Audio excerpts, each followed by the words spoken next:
ये हमारे लिए एक बड़ा अपॉर्चुनिटी नहीं है पूरे मुल्क के लिए, रियासत के लिए, कि जो सियासी जमातें मुज़ाकरात के लिए हाँ, बैठ रही यस हैं, यस उसी से सब कुछ जुड़ा हुआ है ना। अगर आप सियासी अदम इस्तेकाम से निकलने में कामयाब हो जाते हैं, तो इसका आप समझते हैं कि आपको कोई उम्मीद है, या ये भी नशिस्तन गुफ्तन बर्खास्तन होगा, ये अलमिया होगा फिर। अस्सलाम वालेकुम नाजरीन, मैं हूं अहमद मंसूर और आज मेरे साथ इस पॉडकास्ट में शरीके गुफ्तगू हैं मुदस्सर चौधरी साहब। द डेस्टिनेशन डिजिटल नाम से इंग्लिश अखबार के एडिटर हैं, वो चलाते हैं। बाकी डिजिटल मीडिया पर भी पूरी इनकी प्रेजेंस है और इस्लामाबाद के नामवर सहाफ़ी और तज्ज़ियाकारों में इनका शुमार होता है। बहुत शुक्रिया हमारे साथ आज पॉडकास्ट में शिरकत का। बहुत शुक्रिया। मुदस्सर चौधरी साहब, आज चूँकि 2024 का आखिरी दिन, समझें कि सूरज तो गुरूब हो चुका है, गुजर गया 2024, और अब जब हमारे नाजरीन ये पॉडकास्ट देख रहे होंगे तो 2025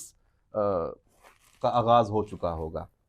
तो 2025 के जो चैलेंजेस हैं, उस पे अगर हम एक हल्का सा एक राउंड अप वो ले लें। 2024 में पाकिस्तान के इश्यूज तो सारे, एक तो सियासी अदम इस्तेहकाम टॉप पे रहा, दहशत गर्दी की जंग, ख्वारिज के साथ जो नई इस वक्त सूरत हाल बनी हुई है पाक अफगान बॉर्डर पे, ये तनाज़ात, फिर PTI, वो जो स्टेबिलिटी आ गई, सियासी अदम इस्तेहकाम आ गया उसमें। 2025 में कैसे देखते हैं? इकॉनमी को भी हम एक तरफ रखें, वो भी बहुत बड़ा चैलेंज है। देखिए मंसूर साहब, 2024 के चैलेंजेस यकीनन लोग देख चुके हैं, उससे गुजर चुके हैं और शायद अभी तक उस फेज़ में हम हैं। 25 में भी उसके असरात जाएंगे, क्योंकि किसी एक पार्टी का हम नाम लें या सब की बात करें, एक जो शऊर होता है, शायद हमारी सियासी पार्टियां जो है ना अभी तक उस तक पहुंची नहीं। कुछ पार्टियों को रियलाइज़ हो गया, शायद उन्हें मज़ीद ज़रूरत है उस पर काम करने की, कुछ बिल्कुल समझना नहीं पा रही। पहली बात तो ये है। चैलेंजेस जो हैं वो हमारी यूथ है। इस वक्त पाकिस्तान में अगर थोड़ा सा फिगर ऊपर नीचे ना हो जाए तो 70% यूथ है, जिसके मसाइल को हमने एड्रेस करना है बहसीयत रियासत। ये सबसे बड़ा चैलेंज होगा हुकूमत के लिए आने वाले दिनों के लिए। हुकूमत कितनी तैयार है, अपोजिशन कितनी तैयार है, ये सिर्फ हुकूमत का मुदस्सर काम साहब, नहीं। ये यूथ तो बजाते खुद पाकिस्तान के लिए चैलेंज नहीं बनी हुई, कि उसकी जो डायरेक्शन ही सीधी नहीं है। हुकूमत रियासत ने तो नहीं यूथ को बता के करना कि देखिए मैं आपने। मैं मैं आपको बताता हूँ मंसूर साहब, आप जब मुल्क के अंदर बहसीयत हुक्मरान, वो चाहे कोई भी पार्टी है, आप इस मुल्क में बेहतरी की तरफ कदम उठाएंगे तो हर कोई आपके साथ जाएगा। लेकिन अगर आप दो लोग बेहतरी की तरफ जाएं और छः सात जो लोग हों वो कहें एक ऐसी पार्टी को जिसका शायद काम यही रह गया है कि मुल्क में हर वक्त एक अनारगी और फसाद की सूरत हाल हो, उसको काउंटर करने के चक्कर में हो, तो इसका मतलब है वो भी उसको हवा दे रहे हैं। आप यूथ को अंगेज करें आज की जदीदियत में, इंफ्रास्ट्रक्चर में, उनको जो अपने इस माहौल, इस पाकिस्तान का जो सच है ना, जो सर्कमस्टांसेस हैं, जो ऑफ द रिकॉर्ड हम बात करते हैं, अपने बॉर्डर्स की सूरत हाल, हमारे यूथ दो। को सियासत से अलग करने की जरूरत नहीं है, क्योंकि सियासत में उसको अपने जाती मफादात के लिए जिस तरह इस्तेमाल किया जा रहा है। हाँ भाई देखिए, वो तो कुछ माजी में इस्तेमाल हुए, इस बार तो कुछ ज़्यादा इस्तेमाल हो गए ना। इस पिछले कोई 5-7 साल निकाले, इसमें तो यूथ को समझें ख़ानदान के ख़ानदान तबाह किए गए, इस अंदाज में उनको जो इंडक्ट किसी किया। मुल्क के लिए एक ताकत हो सकती है यूथ, वो पाकिस्तान के लिए एक तरह से गाली बनी हुई है। भाई मतलब आपने किसी को तंज करना है, किसी को अगर डिस्क्रेडिट करना है, तो उसको यूथिया कहते हैं। भाई आप देखें, वही मैं कह रहा ना कि आपने नौजवानों का नाम ही बिगाड़ के रख दिया, आपने उनकी तरजीहात और कर दी। आपने उनको ये बताया कि जो मैंने कहना है वो सच है, आपने तहकीक नहीं करनी। आप हम यूनिवर्सिटी से निकले हैं, कॉलेजेस में निकले हैं, टीचर्स बाकायदा आपको मौका देते थे आप मुकालमा करें, आप इस पर रिसर्च करें, रिसर्च पेपर लेके आएँ। फिर जब आप रिसर्च पेपर रखते थे तो पूछा जाता था कहाँ से लिया है, क्या क्या आपके रेफरेंसेस है। आज एक नौजवान उठता है, वो सोशल मीडिया पे फ़ोटो अपलोड करता है, वीडियो अपलोड करता है, या किसी की लाइन कॉपी करता है, तो जब उससे नीचे कमेंट में तीसरा सवाल पूछा जाए तो वो जवाब नहीं देता, वो गाली देता है। ये हमने नौजवानों के साथ अच्छा, किया। ये यहाँ पे ये जो है ना, ये हम कहते हैं ना, 5th generation, 4th generation, 3rd generation, आगे की बात करते हैं। मुदस्सर साहब, क्या ये सियासी जमातें, ये जनरेशन्स नहीं इन्होंने पैदा की? ज्याला कल्चर, ज्याले पैदा किए जी। जी। तो अच्छा जी, क्या है जी, ये तो ज्याला है, मतलब उसके पास सर्टिफिकेट आ गया कि उसने कोई भी बात करनी है, चूंकि वो ज्याला है ज्याला, वो कर सकता है। ठीक है। फिर मतवाला आ गया, हाँ ठीक है। नवाज शरीफ के और उनके जो चाहने वाले हैं उनका भी इसी तरह एक अपना नाम बन गया, पटवारी बन गया जी। पटवारी बन गया। पटवारी बन गया। कि वो अच्छा पटवारी है तो उसने जो कुछ करना है उसके साथ टैग लग गया। चले पटवारी तो कह दिया गया। अब इमरान खान ने वो बिल्कुल ही, ये आखिरी मतलब बिल्कुल लेटेस्ट जनरेशन है, बचा तबाहकुन जनरेशन, तबाक तबाक जिन्होंने यूथिया। देखें आप तो ये मतलब देखें इसका, ये सियासी जमातों को ये अपने साथ टैग नहीं लगवाना चाहिए कि ये हमने ये चीज पैदा की है, आपने पाकिस्तानी अभी बनाए ना, आपने इंसान बनाए। हालिया मतलब ट्रंप क्या के कर रहे हैं? इलेक्शन देखे हैं। ट्रंप इलेक्शन किस बेस पे जीता है? वहां पे उसने एक नारा दिया कि सबसे पहले अमेरिका अमेरिका फर्स्ट। मसलन जिसको पूछे ना तुम ट्रंप को क्यों वोट दे रहे हो, उसमें तो फिर मुशर्रफबाजी ले तो गया, वो उसने सबसे पहले पाकिस्तान किया था। देखें बिल्कुल हाँ। मैं एक बात करता हूँ। आज हम स्टूडियो में बैठे हैं या बातचीत कर रहे हैं या कोई भी इस मुल्क में सियासत कर रहा है या जॉब कर रहा है या बिजनेस कर रहा है, तो पाकिस्तान है तो कर रहे हैं ना। हमने वो माहौल नहीं दिया, वही टैग दे दिए, किसी को ज्याला, किसी को पटवारी, किसी को मतवाला, किसी को जुतिया। नौजवानों को हमने ग्रैब कर लिया, उनकी जो सलाहियतें थी। मतलब जो बच्चा डिग्री करने के लिए यूनिवर्सिटी में जाता है, पढ़ने के लिए जाता है, उसने रिसर्च करनी है, कल को इंजीनियर बनना है, डॉक्टर बनना है, सियासतदान बनना है, ब्यूरोक्रेट बनना है, आर्मी में जाना है, उसकी हम उसकी परवरिश क्या कर रहे हैं? उसमें बता रहे हैं कि फलाना चोर है, तुमने उसका हल अदालतों के जरिए नहीं लेना, तुमने सड़कों पे लेना। तुमने उसको रिसर्च करके तहकीक करके चोर नहीं कहना, क्योंकि मैंने चोर कह दिया है, तुमने पीछे चोर चोर की रट लगानी है। हाँ, अंधी तलकीद आप समझे, आपने उस तरफ रागब किया। आज का वो नौजवान बज़ाहिर वो यूनिवर्सिटी से डिग्री लेके हाथ में घूम रहा है, लेकिन उसको कहो तुम्हारी रिसर्च क्या है, तुम करोगे क्या, तुम्हारा इस मुल्क के बारे में क्या ख्याल है, सियासी जमातें, तुम्हारा विजन क्या है, तो उसके पास चौथी बात नहीं होती। लेकिन अगर आप ये फेक बात, झूठी बात किसी नैरेटिव के हवाले से करें आप। अच्छा, इस फेक न्यूज पे भी हम आखिर में थोड़ा सा इसको टच करेंगे। 2025 की हमने कहा पॉजिटिव चीज सबसे पहली कि उसका आगाज हो रहा है, ये हमारे लिए एक बड़ा अपॉर्चुनिटी नहीं है पूरे मुल्क के लिए, रियासत के लिए, कि जो सियासी जमातें मुज़ाकरात के लिए हाँ, बैठ रही हैं, यस उसी से सब कुछ जुड़ा हुआ है ना। अगर आप सियासी अदम इस्तेकाम से निकलने में कामयाब हो जाते हैं तो इसका आप समझते हैं कि आपको कोई उम्मीद है, या ये भी नशिस्तन गुफ्तन बर्खास्तन होगा, तो ये अलमिया होगा फिर?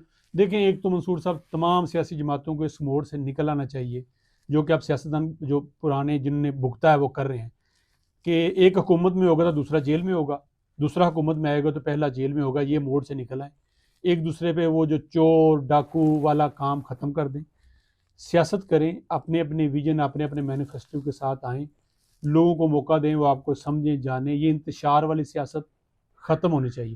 मुज़ाकरात की टेबल की आपने बात के बहुत खुश आइंदा। हर कोई चाहता है कि इस मुल्क में अमन हो, सुकून हो। आपको पता है 2014 के बाद से हम ये सारी चीज़ें भुगत रहे हैं। हमारे इस मुल्क में धरना कल्चर क्या आया, कोई सेगमेंट रह गया है? ख्वाजा सरा से लेके वकला, वकले से लेके सियासतदान, सियासतदान से लेके ब्यूरोक्रेट, ऑफिसरान, डॉक्टर, नर्सिस, तमाम ने धरने को अपने सीवी के तौर पे ले लिया। मसले को बात करने को तैयार नहीं। ये तैयार है कि 10 बंदे बैठेंगे, रोड बंद करेंगे, शीशे तोड़ेंगे, गमले तोड़ेंगे, हमारी बात मनवाई जाएगी। इस कल्चर को ख़त्म होना चाहिए। दुनिया भर में मुजाहरे होते हैं, गमला तक नहीं टूटता, लेकिन जहाँ गमला टूटता है वहाँ रियासत उनकी हरकत में आती है। और फिर जो आप देख लें यूके में हुआ, नस्ली फसादात पे उन्होंने किया और 3 दिन के अंदर अदालतें लगी, और उनने 3 दिन के अंदर 24/7 उन तमाम लोगों को जिन्होंने फेसबुक के नीचे जाके कमेंट भी किया कि तुमने इसको एक्नॉलेज किया, उसको भी उठा कर किया। एहतजाज होते हैं, सड़कों पे निकलते हैं, एहतजाज अब रिकॉर्ड जब करते हैं। रियासत हरकत में आती है तो हम उसको एक इंसानी हकूक की तरफ ले जाते हैं। हम जुर्म को और इंसानी हकूक को आपस में मिक्स अप कर देते हैं। भी जुर्म तो जुर्म है, भी जुर्म की तो सजा देनी चाहिए ना। उसको आप कह दें कि ये सियासी इंतकाम है, या उसको आप माफ कर दें। मैं सादे लफ्ज़ों में आपके कहूँ कि हम चल रहे हो ना गली मोहल्ले में, तो आपका नाम मंसूर है, मेरा नाम मुदस्सिर है, तो हमें खाली को ओए से बुलाए ना, ओए ओए बात सुनो, तो हमें तकलीफ होती है, हमें गुस्सा आता है, हम उसके कहते रहो जरा बात सुनो। तो आप कैसे मुमकिन है कि अगर आपकी कोई बात है भी, तो आप अपनी पाकिस्तान को, अपनी रियासत को, या अपने किसी अदारे को, बल्कि अदारा एक को छोड़े ही नहीं जिसकी कोई इज्जत आपने छोड़ी हो, आप उसको ओए करके बुलाएं। आप किसी को ओए डीएसपी, ओए डीआईजी, ओए आर्मी चीफ, ओए जज करके करें, ऐसे नहीं होता। आपने रिस्पेक्ट के एक दायरे में, कानून के दायरे में रह के अपने मुतालबात मनवाने हैं। तो आप मुझे बताएं, जब आप रियासत पे चढ़ दौड़ेंगे, जब आप अदारों पे चढ़ दौड़ेंगे, जब आप बावर्दी खड़े हुए नौजवानों को गाड़ियों थले रोन देंगे, तो क्या रियासत हरकत में नहीं आएगी? यकीनन हरकत में बिल्कुल आएगी, आएगी। वो और इम्प्लीमेंटेशन भी कराएगी। एक लिमिट है मेरी और आपकी, एक आप उसको क्रॉस करते करते एक हद तक आएंगे तो मैं रोकता रहूंगा, बात से, चीते, हाथ से, धक्के से। लेकिन जब चढ़ दौड़ेंगे, मुझे पता होगा कि मेरी जान को खतरा है, मेरे इस अदारे को खतरा है, मेरी ये बिल्डिंग तबाह हो जाएगी, इस पूरा जो वफाक है या निज़ाम है तबाह हो जाएगा। दुनिया में एक मैसेज जाएगा, जैसे 9 मई को हुआ, कि जो काम पूरा हिंदुस्तान कई दहाइयों से नहीं कर सका, कि हमारे किसी अदारे की शनाख्त, उस पर हमला कराना, उसके किसी शहीद की बेहुरमती करना, हमारे शहीदों की वो रिस्पेक्ट कर रहे हैं, वो अपने लोगों को बताते हैं कि फलां कर्नल जनाब क्या बहादुरी से लड़ा। और अपने उसके वीरान, बाद आप कहें कि भाई मेरे साथ मुज़ाकरात करो वरना मैं फिर ये करूंगा, ये वाली धमकियां फिर दें, तो इन चीजों को तो आपस में नहीं होना। तो बिल्कुल मैं अदारों ने इससे एग्री या करता हूं। उसने एग्री होना है, और उस पर रियासत ने अपनी रिट कायम करनी है। अच्छा, आगे जाने का एक बेहतरीन और खूबसूरत रास्ता ये नहीं होना चाहिए कि हम अपनी गलतियों से सबक सीखें, उनको दुरुस्त करें? यहाँ क्या होता है, हमने अगर माजी में कोई गलती की है तो हम आज भी बैठ के इस बात पे पूरी ताकत लगा देते हैं कि ये गलती मेरी नहीं थी, ये फलां की थी। मिसाल के तौर पे अभी जो दहशतगर्द थे, ख्वारिज थे, इनको पाकिस्तान में जो हाँ, लाके यस। बसाया गया, भाई एक फैसला गलत था। हम इस बहस में पड़ गए कि ये जनरल बाजवा ने किया था, जनरल फैज ने किया था, इमरान खान उनके ऊपर इल्जाम लगा रहा है कि मेरा ताल्लुक नहीं है, अभी हुकूमत मेरी थी, सारे काम तो मैं खुद करता था, रिकॉर्ड में चीजें मौजूद हैं, आप ये अब तस्लीम करने पे नहीं आ रहे। एक तरफ आप ये तस्लीम नहीं कर रहे, दूसरी तरफ आप कह रहे हैं कि आज अगर आप उन पे कोई अटैक करते हैं, कोई ऑपरेशन करते हैं तो वो गलत है। मतलब अजीबोगरीब। तो आप लीडर हैं, आप गलती तस्लीम करें, और ये दोनों जानब से होना चाहिए। तो हमें ये गलतियां जो पिछली हम करते हैं उसको तस्लीम करके दुरुस्त करने के लिए आगे नहीं बढ़ना चाहिए। मंसूर साहब, मैं फिर कोशिश करता हूँ कि आपने, चूंकि हम सर्कमस्टांसेस मेरा, तो उसमें मिसाल दूँ। हर वो घर जिसमें कोई बड़ा या छोटा अपनी गलती ना माने, वो घर बिखर जाता है। चाहे वो 2 भाइयों पे मुश्तमिल है, चाहे वो 10 भाइयों पे मुश्तमिल है। हर वो घर जहाँ अपनी गलती मान ली जाए, बड़ा अपने किरदार को निभाए, छोटा अपने किरदार को निभाए, आज भी वो ख़ानदान अपने इलाके में जाने भी जाते हैं, उनका नाम भी है, माने भी जाते हैं और फलते फूलते भी हैं। लेकिन जहाँ जिस घर में 2 भाई हों, छोटी होते ख़ानदान की तरह मिसाल दी जाती है ना, अगर वो डट जाए किसी गलती पे, छोटा के मैंने नहीं की, बड़ा के मैंने नहीं की, पता नहीं कौन कर गया, हालांकि कितनी दोनों ने होती है, तो वो घर बिखर जाते हैं। यहाँ पे लीडरशिप, खासकर जिस तरफ आप बात कर रहे हैं इमरान खान साहब की, काश वो अंडरस्टैंड कर जाते अपनी चीज़ों को, वो अपनी गलतियों को मान जाते कि मेरे से गलती हो गई है, गलती को आए सुधारते हैं। लेकिन गलती पे डट गए। आज जहां उनने अपने पॉलिटिकल कैरियर का नुकसान किया, बहुत सी लोगों की जानें चली गई, मासूम लोगों की, जिनको यहाँ लाया जाता है और फिर छोड़ के चले भी जाते हैं, और पीछे से वो लोग, उनको ना खाने को होता है ना पीने को होता है। वो फिर सबसे बड़ी बात, जो जहन साजी की, जिन लोगों को बड़े बड़े ख्वाब दिखाए, जिनको दिखाया कि ये यूरोप बन जाएगा, ये दुनिया को बाहर जाने की, यहाँ करोड़ों नौकरियां होंगी, लाखों घर होंगे, यहाँ नौजवानों के ख्वाब जैसे बेचना सुना था ना, वो ख्वाब बेचे गए। लोगों ने बना लिया ना मसीहा, अपना द्योता बना लिया कि ये हमारा द्योता है। अच्छा, वैसे अब मैं वो तो द्योता माजरत जब, के साथ मैं तो ये समझता हूं कि इमरान खान से अब ये तवक्को करना कि वो अपनी गलतियों को सुधार लेंगे या तस्लीम कर शायद लेंगे, वो बहुत आगे चले ये गए। भी बड़ी गलती होगा। कि अब हमें देख तो मतलब इसको, इस चैप्टर को ही बंद कर देना चाहिए कि उससे हम ये तवक्को जोर रखें साहब, अल्लाह ही उसे मैं आपकी बात कोई। को थोड़ा सा आगे लेके जाता हूँ कि इमरान खान से तकरीबन ना, मैंने जो गिनती की है, 3 दर्जन लोग मिलते हैं महीने के मुख्तलिफ दिनों, उनकी बहनों समेत, उनकी बेगम साहबा समेत, और पीटीआई के जो नुमाइंदे हैं, केपी से हों, पंजाब से हों, बैरिस्टर या गौहर वुकला हो गए। वकला, तकरीबन 3 दर्जन मैंने जो जमा किए हैं ना, वो सारे मिलते हैं। अगर इमरान खान साहब को आपने समझना है, आजकल उनकी जो कफ़ियत है, या माजी में भी रही, माजी में ये होता था, हम चूंकि अदारों में काम करते रहे, जो उनके पास पहले पहुंच जाता था ना, वो उसकी बात को बयान के तौर पे जारी कर देते थे। मगर किसी शख्स ने रोड पे चलते हुए किसी पंप पे वक्त गुजारा, उसको नज़र आया कि इसके टॉयलेट साफ़ नहीं, तो वज़ीर आज़म साहब ने उस पर इश्तिहार जारी करा दिया कि जनाब आप ये कर लें। आपने किसी गली मोहल्ले में आपकी सफाई का इशू है, वो वज़ीर आज़म जो CDA का काम था वो वज़ीर आज़म ने कर दिया। आपने गायें भैंसें वज़ीर आज़म की ऑफिस की बेचनी थी, आपने वज़ीर आज़म तकरीर करवा दी। छोटी छोटी इशू पे जो मतलब कि जो पहले जाता था, इसी तरह वो जो यूट्यूबर्स जो मामला हुआ वो उनको ब्रीफ करते थे, खान साहब बयान दे देते थे। उनकी बेगम बताती थी कि सानिया साहिवाल हो गया था, कहते अच्छा, वो कहते हैं आप वज़ीर आज़म हैं, आप जरा चेक कर लें। इस वक्त भी बल्कि वो ये भी आया और उस पे मजाक भी बना कि वो कहते हैं मुझे कभी कभी बताते थे कि आप वजीर आजम हैं, वजीर मैं ये भूल जाता था ये कि मैं वजीर आजम नहीं ये हूं। मैं नहीं हूँ, वो लाफ्टर लेने के लिए करते थे, लेकिन ये बड़ा सीरियस नोट है, दुनिया हाँ। सुन रही होती है। हम्म। आपने अपने जो फॉरेन रिलेशंस थे उनमें बैठे कहीं गप्पे लगाते हुए ऐसी ऐसी बात कह दी कि हमसे हमारे दोस्त ममालिक रूठ गए, उन्होंने कहा हम आते ही नहीं भाई, छोड़ो ये तो बंदा है कोई गलत। अब जो मैं बात करने जा रहा था कि 3 दर्जन लोग हैं जो इमरान खान से मुख्तलिफ औकात में मिलते हैं। अगर इमरान खान साहब का जो कहते हैं ना आपने अपॉलोजाई वाली या वो अपने मौकफ से हट जाए, आप सिर्फ उन 3 दर्जन के बयान सुना करें कि मैं इमरान खान साहब से मिल के आया हूँ, वो ये कह रहे हैं। अलीमा खान साहब आती हैं, वो कहती हैं मेरा भाई ये कह रहा है। बैरिस्टर गौर साहब आते हैं, वो कहते हैं ये कह रहा है। तर्जमान जो हामिद रजा साहब वो आते हैं, वो कहते हैं जी इमरान खान साहब कहते हैं मैंने माफ़ी का ऐलान कर दिया। दूसरा कहता है मैं सिविल नाफरमानी छोड़ूंगा। तीसरा कहता है मुज़ाकरात कर लें। चौथा कहता है कि मुज़ाकरात हुकूमत से करनी है लेकिन ओके हम इस्टेब्लिशमेंट से करा के दें। मतलब आप किस अंदाज में लीडरशिप कर रहे हैं? आप क्यों, अब तो देखें लोग समझदार होना शुरू हो गए। 2025 गालियां जरूर हाँ, पड़ती हैं इसमें हम जैसों को जो थोड़ी सी आईना दिखाने की कोशिश करते हैं, लेकिन ये 2025 जहां 2024 के ये 26/11 हुआ और 9 में ही हुआ, मैं यकीन माने बहुत से लोगों को आईना हुआ, खासकर उन लोगों को जो लोग किसी के कहने पे चले तो गए लेकिन जब वो पकड़े गए तो उनके पीछे बंदा कोई नहीं आया।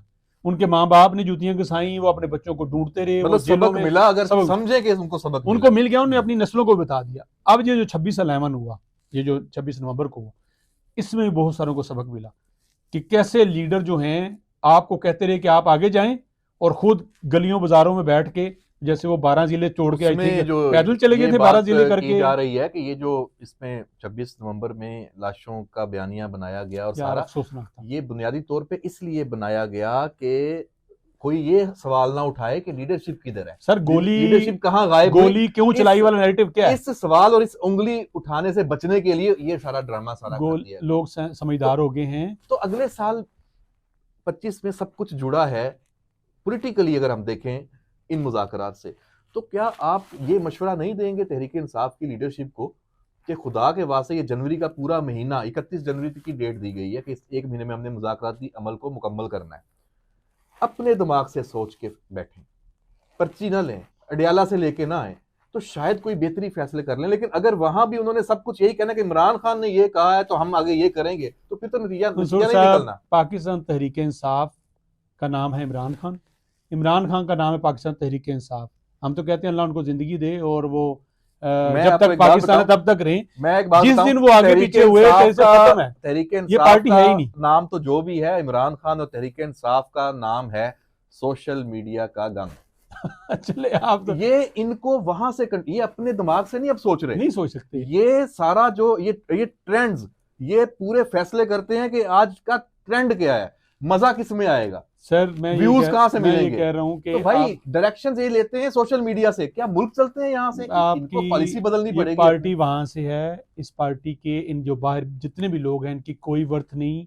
इनके जितने बयानात, इनकी मीटिंग्स कर लें। ख्वाजा आसिफ का बयान आपको याद होगा, उन्होंने कहा, सॉरी इरफान सिद्दीकी साहब ने कहा, उन्होंने कहा देखें आप जो 7 रुकनी 8 रुकनी कमेटी बने, आप हमसे मुज़ाकरात ना करें, पहले अपने बानी से करके आए कि हमने करना क्या है। अब ये मुज़ाकरात उसी ने ओके करने हैं, अब उसको गाइड करने वाले देखें ना, वहाँ पे खान साहब का ये शुरू से अलमिया रहा है कि वो जो पॉपुलेटेड बात होती है ना उसको एक्नॉलेज करते हैं, जो लॉन्ग टर्म बात है उसको वो मानते नहीं। वो लोग उनके पास जाते हैं, उनको कहते हैं भाई ये हो गया फॉलोइंग है, लोग आपके लिए मुज़ाकराती कमेटियों के लिए एक जुमला, एक नसीहत आखिर में मैं इरफान सिद्दीकी साहब को कोट करूंगा कि आप सबसे पहले जाके इमरान खान साहब से बैठें, उनसे मुज़ाकरात करें कि हमने करना क्या है और हमारी अथॉरिटी क्या है।